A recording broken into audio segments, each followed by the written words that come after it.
Now, back to the Sports Mix on Talk Radio WRNR 106.5 FM, AM 740, and TV 10.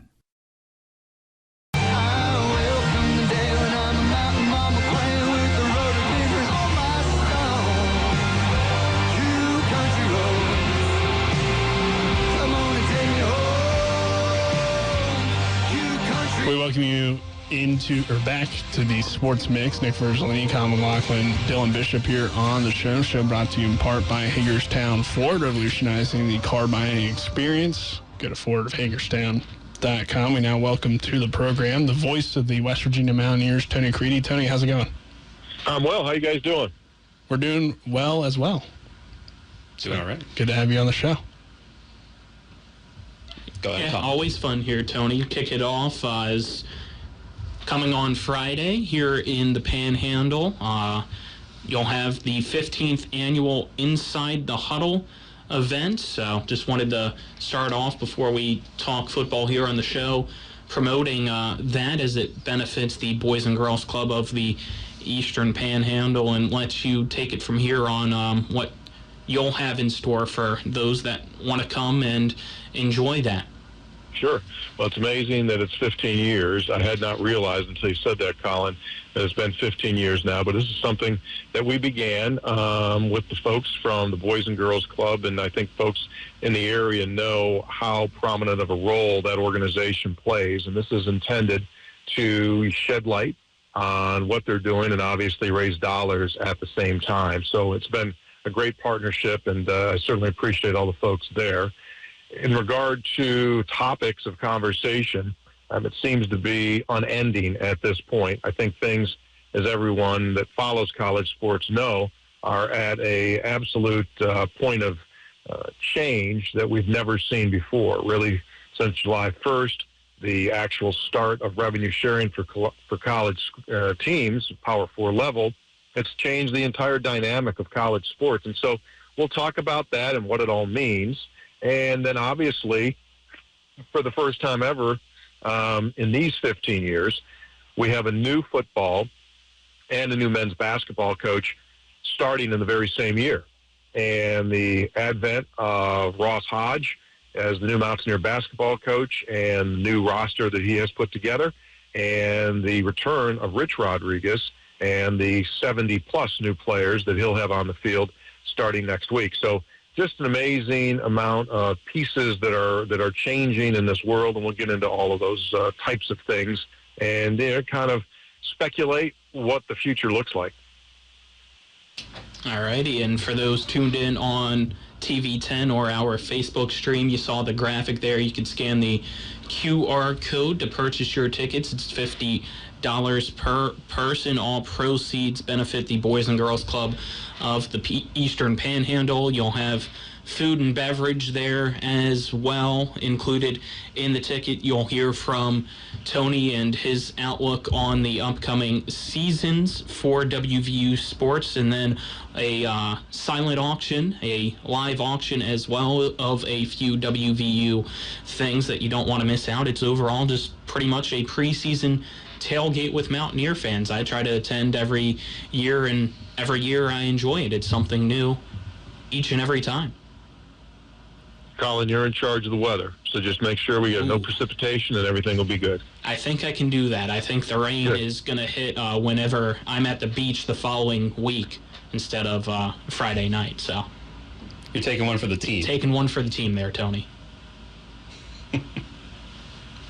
Let's get into football. Who wants to ask the first question here? I know, Dylan, you were looking up a few things here on the season, so let you fire first. Sure, Tony. Hey, Dylan here. So I want to know, first and foremost, obviously the big thing for this season is the return of Rich Rodriguez. From what you've been able to see and hear from around the program since his return, what has been the biggest thing that you've noticed in terms of a difference when it comes to Rich Rod, whether it's himself personally, how he has carried himself in terms of running the team or putting together a staff? What's been the biggest difference in 2025 Rich Rodriguez versus, say, 2007? Yeah, it's a good question. I think the answer will be defined or clarified as the season goes on. But just my initial observation is that Rich is Rich. And despite the fact that it's been 17 years since he's been gone, he has not changed a whole lot in regard to personality. I think that he's just one of those people that can walk into a room, and when the light comes on, he is a very energetic, very charismatic, a guy full of charisma. Charismatic, I guess, is the word that I was looking for. That has not changed.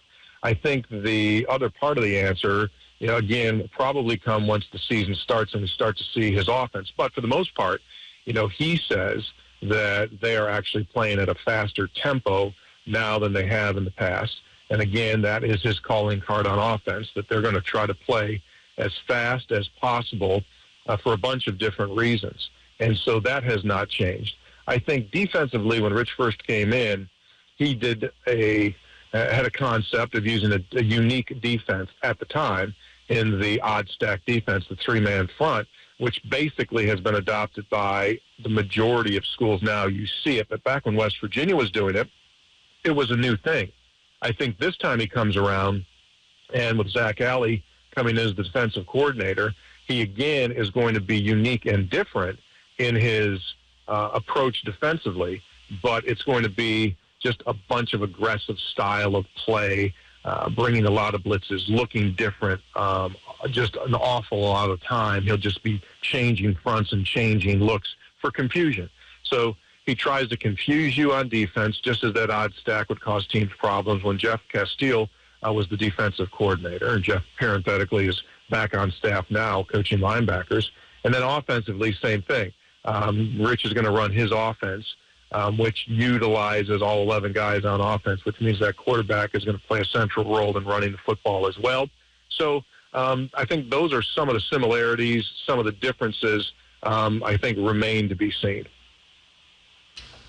You mentioned, of course, the return of Coach Rodriguez and a lot of things coming back, but the roster is completely different. So just looking at this team, it's not a whole lot of familiar names for Mountaineer fans. Who have been some guys maybe that you've either seen or you think that they've acquired that will make a big impact this year?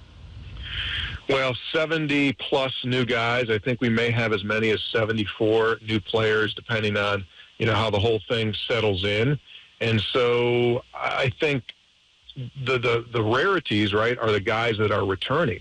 And so Nico Marchiol, front and center, is one of those returning guys, and he's going to be given an opportunity, to win this job. But I think it's a completely wide open position. I truly do believe that. I think that had Neil stayed, then Nico was probably the guy. But with Rich coming in and what Rich wants is a little bit different. And then talking with Rich, he feels really super comfortable that he's got 5 guys that can play the position.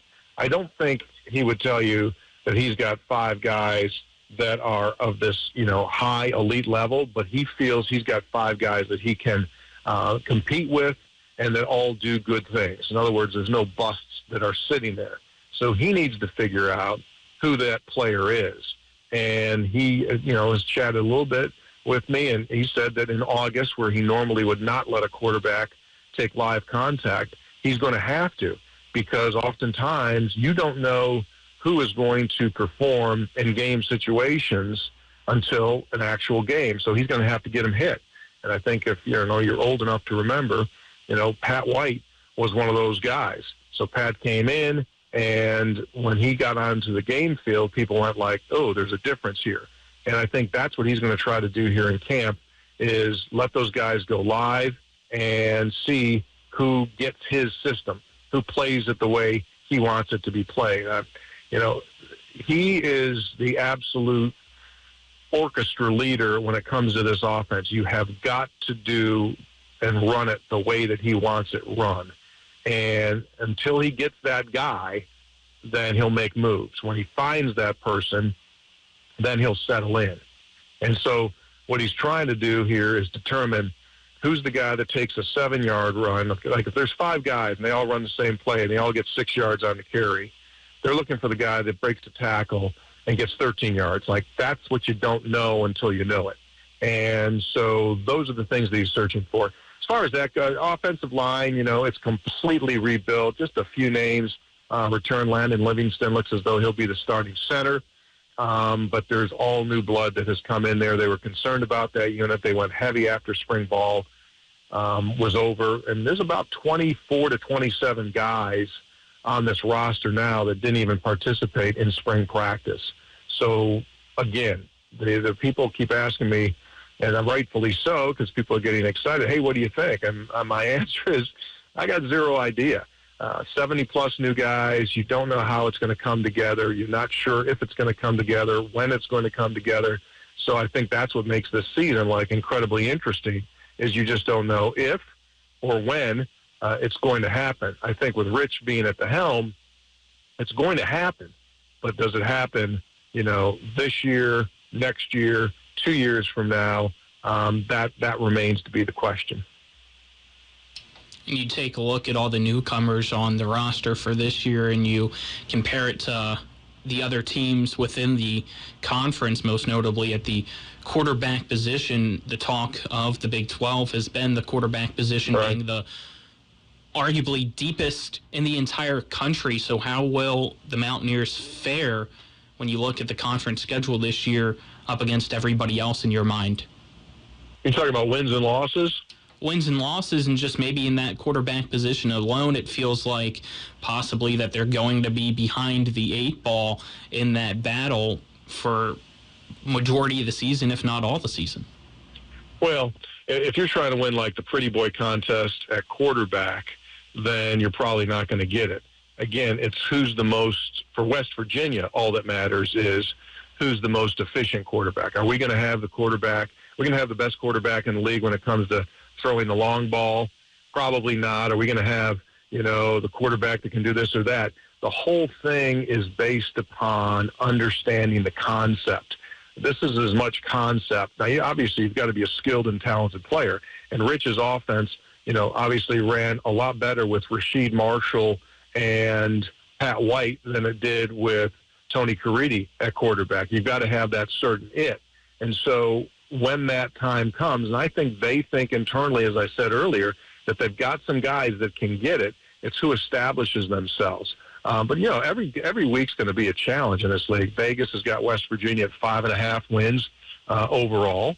I think that the beginning of the season is going to be huge for the Mountaineers. You've got to get the first. You've got to get the first 3, in my opinion, for a bunch of different reasons. Expected to beat Robert Morris. Expected to beat Ohio University, but you do have to go out on the road, so that's your first hurdle, and then you come back for Pitt. And obviously that goes without explaining what that significance of that Pitt game is. I think if you're able to get that, then you're standing at 3-0, which I think is very doable. If you get to that point at 3-0, then you've got 9 left, and you go okay, here we go, take your swings.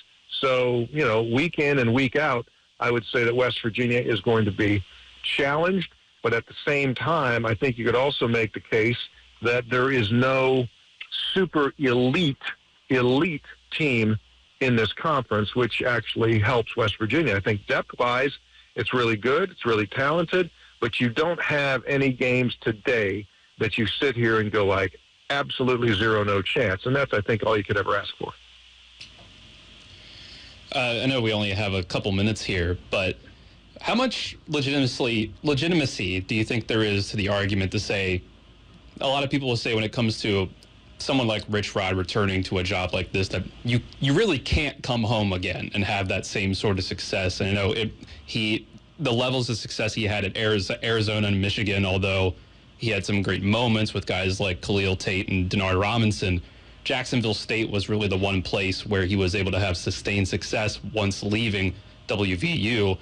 And now that the game has evolved to where the zone read isn't as innovative as it was back in 2005, how do you think Rich Rod and the inside of the evolution of the game is going to handle 2025 Power 5 football? And you got 1 minute to respond, Tony. All right. I don't think innovation has anything to do with it. I think it's personnel and it's execution. You've got to have players that are going to play in the National Football League. Pat White played in the NFL. Owen Schmidt played in the NFL. Steve Sape played in the NFL. Darius Renard played in the NFL. It's not about X's and O's. It's about talent. And so when Rich gets to that point, it's talent. Are you saying, can Rich surpass what he did the last time he was here? Last time he was here, his last 3 years were 11 wins, 11 wins, and 11 wins. That's awfully doggone hard to do. So can he get West Virginia back up to contend for this championship and see where you are after that? I think that will take place, and I think it'll just take a matter of time. All righty, Tony, thank you for joining us, and see you Friday. All right, guys, thank you very much. My pleasure. Good to be with you. Thanks, Tony. Thank you.